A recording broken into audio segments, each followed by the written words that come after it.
નમસ્કાર વાલા પેન્શનર મિત્રો, નિવૃત્ત કર્મચારી મિત્રો, ભાઈઓ તથા બહેનો, સ્વાગત છે આપ સૌનું આપણી આ યુટ્યુબ ચેનલ ભાવેશ મકવાણા ન્યૂઝમાં। તો પેન્શનર મિત્રો, આજના વિડીયોની અંદર આપણે વાત કરવાના છીએ પેન્શનરો માટે ખૂબ જ અગત્યની જાહેરાત વિશે। તો નિવૃત્ત પેન્શનરોના માસિક તબીબી ભથ્થામાં આજ તારીખ 11/8/2026થી આટલો વધારો થયો છે જાહેર। તો કેટલો વધારો જાહેર કરવામાં આવ્યો છે, જેની આજના વિડીયોની અંદર આપણે ચર્ચા કરીશું। તો આજનો વિડીયો તમે ખાસ કરીને અંત સુધી નિહાળી લેજો। અને જો હજી સુધી આપણી આ યુટ્યુબ ચેનલ તમે સબસ્ક્રાઈબ ન કરી હોય તો ડેઈલી આવી જ માહિતીઓ અને અપડેટ મેળવવા માટે આપણી આ યુટ્યુબ ચેનલ અત્યારે જ સબસ્ક્રાઈબ કરી લેજો દોસ્તો। તો શરૂ કરીએ આજનો આ વિડીયો। તો સૌથી પહેલાં વાત કરીએ તો 7મા કેન્દ્રીય પગાર પંચની ભલામણ મુજબ કેન્દ્ર સરકારના કર્મચારીઓ અને પેન્શનરો માટે મોંઘવારી ભથ્થું એટલે કે ડીએ એઆઈસીપીઆઈ ઇન્ડેક્સના 12 મહિનાના સરેરાશ ડેટાનો ઉપયોગ કરીને ગણતરી કરવામાં આવે છે।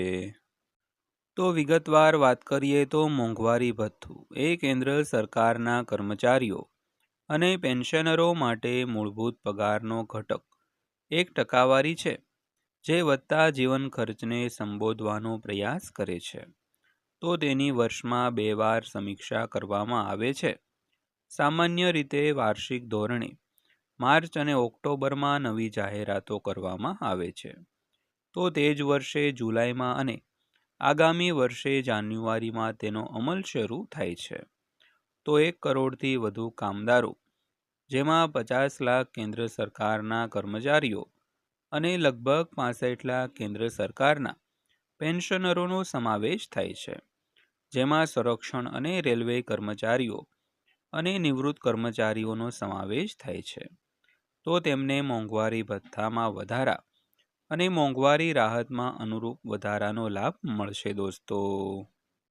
તો ઉલ્લેખનીય છે કે ડીએ છેલ્લે આ વર્ષે એપ્રિલમાં 2% સુધારવામાં આવ્યો હતો, જે 1 જાન્યુઆરી 2026થી અમલમાં આવ્યો હતો।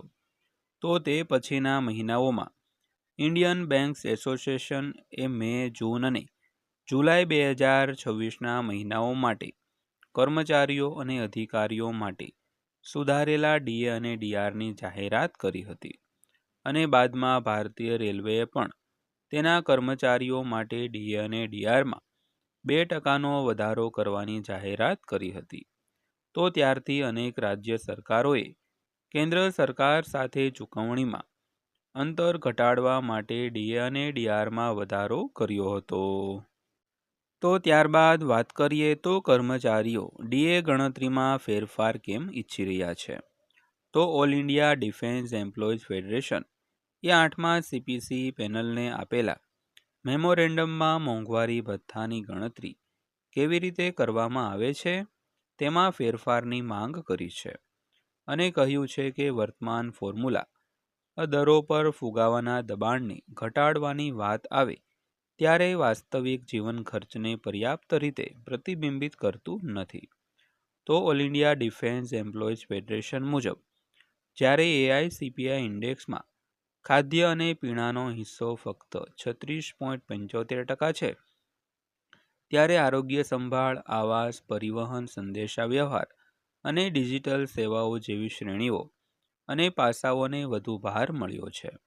તો સામાન્ય રીતે વધુ ટકાઉ ભાવ વધઘટ અને ફેરફારોનો અનુભવ થવા છતાં તેમાં સ્પષ્ટપણે કહેવામાં આવ્યું છે કે FY 23માં રજૂ કરાયેલ સુધારેલ સીપીઆઈ બાસ્કેટ ખાદ્ય ચીજવસ્તુઓના ભાવ અને મોસમી કૃષિ ઉત્પાદનોમાં વધારાને સંપૂર્ણપણે આવરી લેતું નથી મિત્રો।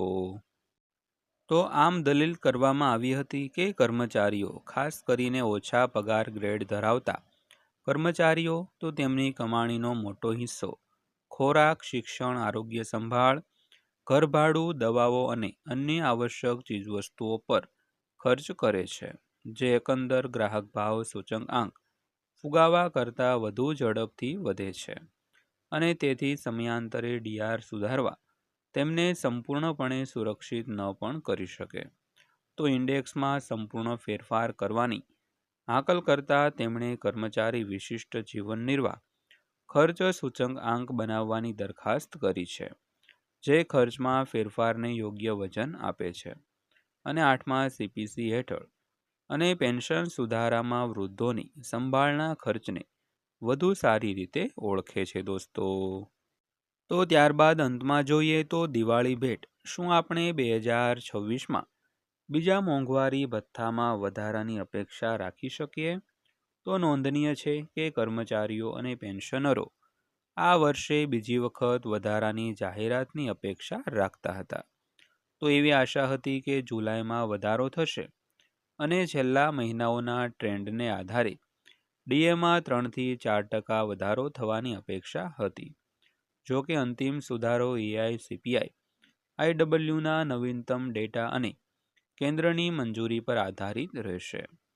જો કે જુલાઈ મહિનો પૂરો થઈ ગયો હોવાથી લાભાર્થીઓ બીજા વર્ષના બીજા ભાગમાં બીજો વધારો જાહેર કરી શકે છે. તો છેલ્લા 2 વર્ષમાં થયેલા ઉદાહરણને ધ્યાનમાં લેતા શ્રમ અને રોજગાર મંત્રી અશ્વિની વૈષ્ણવે ઓક્ટોબર 2025માં 3% ડીએ વધારાની જાહેરાત કરી હતી. તો જે ઘટકને મૂળ પગારના 53% સુધી વધારીને અને 2024માં દિવાળી તહેવારોની મોસમ પહેલા વધારાની જાહેરાત કરી હતી. તો આ વર્ષે દિવાળી નવેમ્બરમાં છે, તેથી લાભાર્થીઓ ઓક્ટોબર અથવા નવેમ્બરમાં દિવાળી ભેટની અપેક્ષા રાખી શકે છે.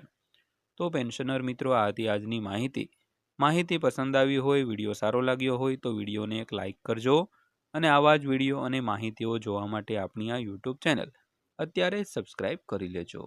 તો ફરીવાર પાછા મળીશું એક નવા વિડીયો સાથે, નવી એક માહિતી સાથે. ત્યાં સુધી સૌને જય હિન્દ, વંદે માતરમ.